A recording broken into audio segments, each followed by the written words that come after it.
I'm so glad that you just brought that up. So I was looking at Lane Norton's story the other day on Instagram, yesterday actually. So I'm scrolling through, and I kind of do one of those things where I'm like, you know when you're in one of those moods like, I'm just like trying to pass the time, so you just kind of go through Instagram and you kind of clicking through. So he posted up a whole thing about training. So what he's saying in his post, I wish I could pull it up, it's probably gone now.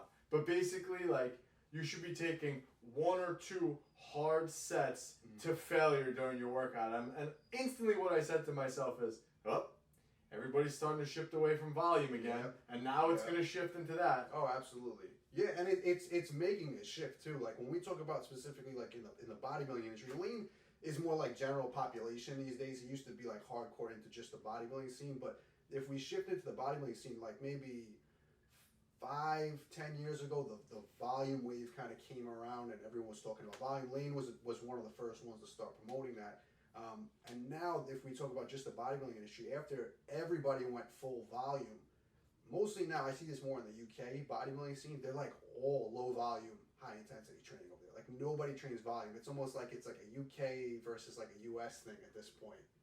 Yeah, well, he's talked about volume in the post. That's just the one thing that I'm pulling out of it. So I don't want to say that he said to just do that. Right. But it seems like that's kind of making the circle back around. Definitely circling back around. And we're starting to see some of the guys in the science-based community who are the ones that kind of put volume on the forefront starting to come back around and say, you know what, if we are taking more sets to failure, you don't need as much volume. And, it always, like I said, it comes in waves and it just circles over time. We talked this a while ago, but if you remember, like, I don't know, 2008, 2009, in the bodybuilding community, there was, like, the hard gainer era. Maybe even before that. It might have even been earlier. Like, who talks about, like, hard gainer training anymore? Yeah. Remember? And it wasn't a thing. It used to be, like, if you were natural, you should train like a hard gainer. Now, or even a few years ago, if you're natural, you should train with 1,000 sets.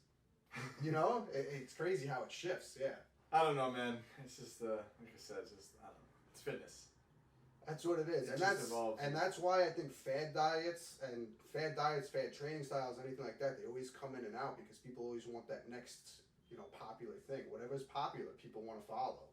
I think I said this on like 2 or 3 podcasts ago, but you know what it is? It's just because people want to be different, especially on social media. So if everybody's touting volume, you have to be that one person that says, no.